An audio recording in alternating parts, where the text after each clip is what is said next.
Bonjour et bienvenue à la capsule 3 de la séance 6 où nous regarderons ensemble essentiellement les ratios de performance. Nous apprendrons à les calculer et évidemment à les interpréter. Les ratios de performance sont ainsi définis. Le premier, le ratio de marge nette ou la marge bénéficiaire nette qui mesure évidemment la rentabilité de l'entreprise dans son ensemble.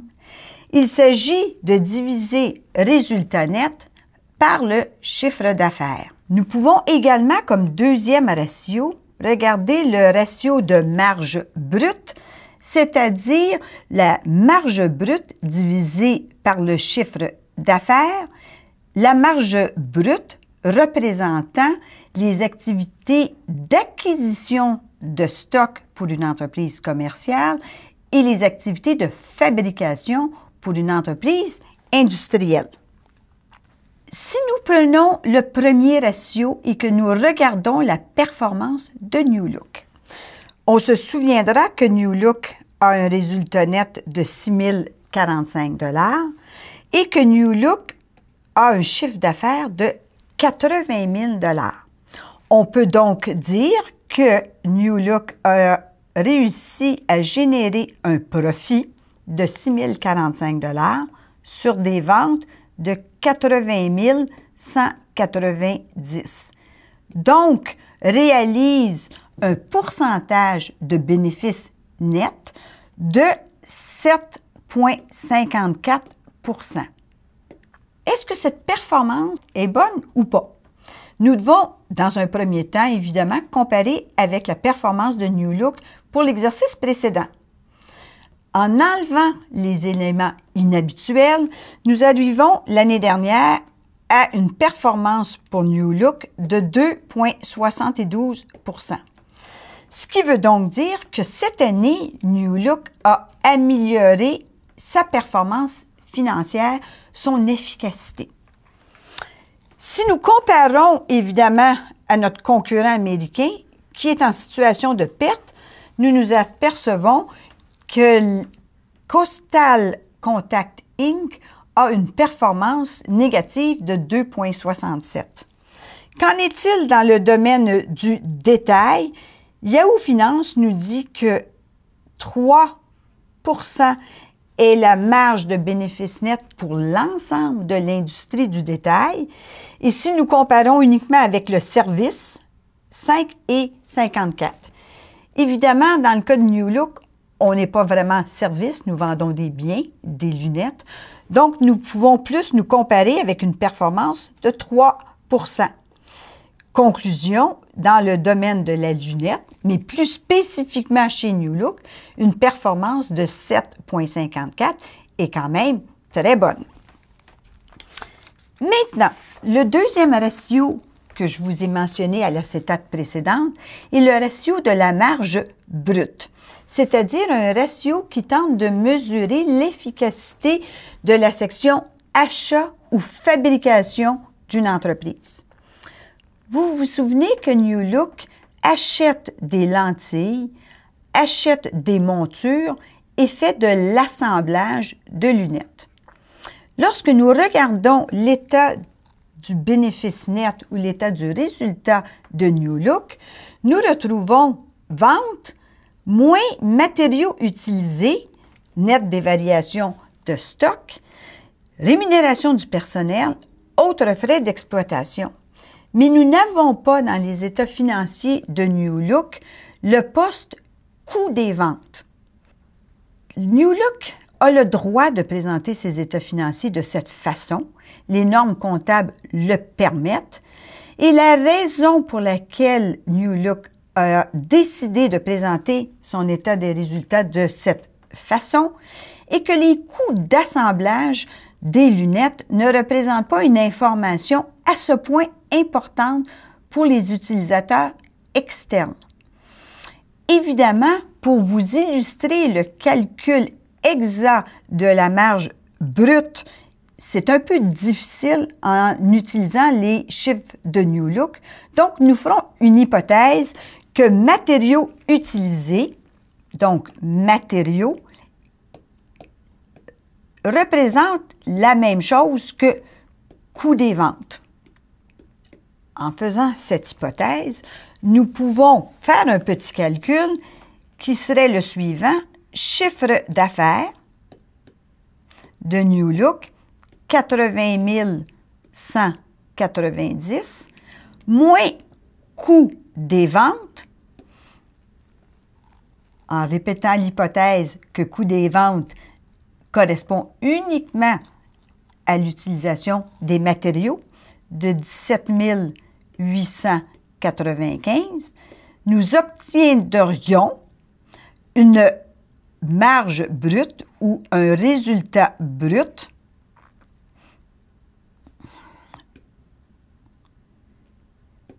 de 62 295. Et si nous faisons le calcul du ratio, c'est-à-dire que nous divisons 62 000 par 80 000, nous obtenons une marge brute, donc un ratio de marge brute de 77,7 %. Ce qui voudrait dire, mais je le répète, ce n'est pas la vraie situation de New Look, que lorsque New Look achète des lentilles, elle réalise un bénéfice de 77 % lorsqu'elle les vend à ses clients. Je vous rappelle que c'est une fausse conclusion puisque New Look encourt quand même des frais pour assembler ses lunettes. Si nous regardons les états financiers de Coastal Contact Inc., que vous pouvez d'ailleurs trouver en allant tout simplement taper le nom de l'entreprise sur Google, nous pouvons trouver une marge de 29,71 %. En effet, cette société nous donne le renseignement, c'est-à-dire qu'elle présente son état des résultats en disant vente moins coût des ventes, et nous retraçons donc un calcul de ratio de marge brute qui nous permet de dire que sa marge brute est de presque 30 %. Si nous comparons 30 et 77, évidemment, je pense que nous comparons des pommes avec des bananes, puisque nous ne pouvons pas conclure que New Look réalise une marge de 77 %, puisqu'elle encourt, comme je vous l'ai dit, des frais importants d'assemblage.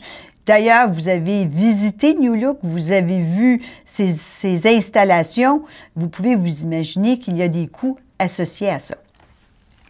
Dans le domaine du détail, je vous ferai remarquer également que lorsque nous regardons les différents livres de statistiques, nous n'obtenons pas de renseignements. En fait, c'est marqué « non disponible ». Plusieurs entreprises de détail achètent et revendent évidemment immédiatement à leurs clients, ne veulent tout simplement pas donner le renseignement aux utilisateurs des états financiers puisque c'est révéler une information concurrentielle importante. Imaginons un chef de file en détail, par exemple Walmart, qui dit à tous ses utilisateurs d'états financiers « j'ai une marge de X %», donne donc à ses concurrents un renseignement extrêmement important et les concurrents iront donc voir leurs fournisseurs respectifs et vont leur dire « puisque vous permettez à Walmart de faire une marge comme ça en leur offrant des bons prix, faites de même pour moi. » Donc, les normes comptables permettent aux entreprises de ne pas toujours révéler toutes les informations qui pourraient vous sembler à vous utiles, mais qui créeraient une concurrence injuste. Plusieurs autres ratios de performance existent que nous appelons des ratios de marge bénéficiaire d'exploitation, c'est-à-dire qui cherchent à mesurer l'efficacité de toutes les autres charges encourues par l'entreprise. Pensons aux différentes charges d'exploitation que nous pouvons comparer au chiffre d'affaires ou les résultats d'exploitation. Vous vous souvenez qu'on a vu le bénéfice avant intérêt impôt, le bénéfice avant intérêt impôt et amortissement. Donc, autant de mesures de performance, donc de résultats d'exploitation que nous pouvons comparer au chiffre d'affaires. Pour moi, une façon beaucoup plus simple d'illustrer les mêmes concepts est la suivante. Si vous regardez l'état des résultats de New Look, New Look présente son chiffre d'affaires et les différentes charges qu'elle doit encourir, matériaux, rémunération, autres frais d'exploitation, et dégage donc des frais totaux de 66 000 et un bénéfice de 13 000 suite à ses premières charges. Par après, New Look nous dit qu'elle encourt 4 000 d'amortissement, 366 d'intérêt pour nous dégager un bénéfice avant impôt de 8 557, les impôts pour arriver au résultat net.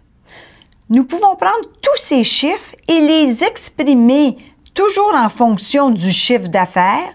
Donc, chiffre d'affaires représente 100% des activités de New Look, alors que les matériaux représentent 22% des charges, 31% des charges sont la rémunération du personnel et 30% des charges sont les frais d'exploitation. Ce qui permet à New Look de générer un bénéfice après charges d'exploitation de 16%.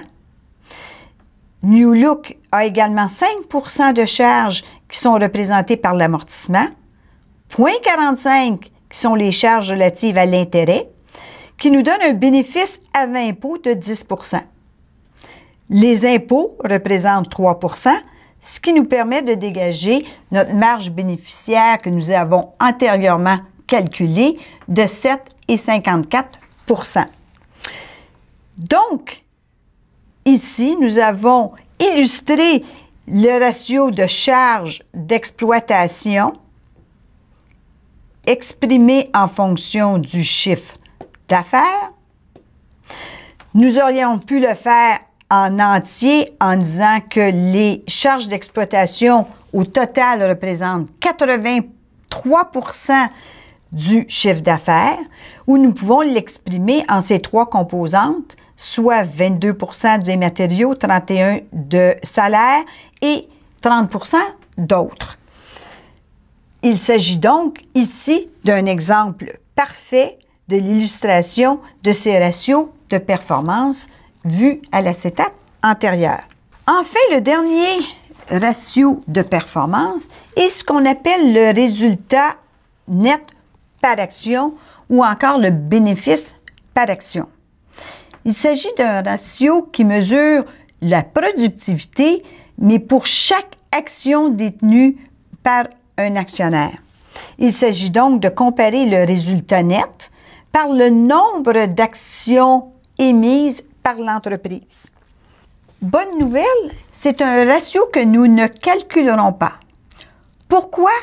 Parce qu'il s'agit du seul ratio qu'une entreprise est obligée de calculer et de présenter dans le cadre de ses états financiers. Il s'agit donc du seul ratio qui est normalisé par les organismes de réglementation. Si nous regardons plus spécifiquement les états financiers de New Look, à son état consolidé du bénéfice net, nous retrouvons à la page 22 le ratio de bénéfice net par action de 60 sous par action. À la note 5, par ailleurs, New Look nous donne le calcul auquel elle s'est livrée en termes de nombre d'actions pour pouvoir arriver à son 60 sous par action. Lorsque l'on regarde ça, nous voyons cependant bénéfice par action de base et bénéfice par action dilué. Et dilué nous donne 59 sous plutôt que 60 sous. Quelle est donc la différence entre un bénéfice par action de base et un bénéfice par action dilué? Il n'est pas rare de nos jours qu'une partie de la rémunération des dirigeants d'une entreprise soit faite sous forme d'options. Des options d'achat d'actions sont donc une option que l'on donne aux dirigeants d'acheter des actions de l'entreprise dans un futur à un prix prédéterminé. Évidemment, si de telles actions sont données aux dirigeants, Il faut donc penser que ces dirigeants exerceront leur option d'achat d'actions et l'entreprise se verra donc obligée d'émettre des actions supplémentaires, augmentant ainsi le nombre d'actions. Donc, si nous comparons un bénéfice à un nombre d'actions supérieur, évidemment, le bénéfice par action diminue. Les investisseurs sont particulièrement intéressés par cette information et exigent des sociétés que le bénéfice par action, comparativement à son bénéfice par action dilué, c'est-à-dire si tous les actionnaires optaient pour exercer leurs options d'achat d'actions, que cette différence soit pas trop grande, puisque ce sont les actionnaires actuels qui paient en fait pour cette dilution potentielle. Enfin, à la capsule 4, nous continuerons l'analyse de New Look, mais en portant un regard sur ses activités.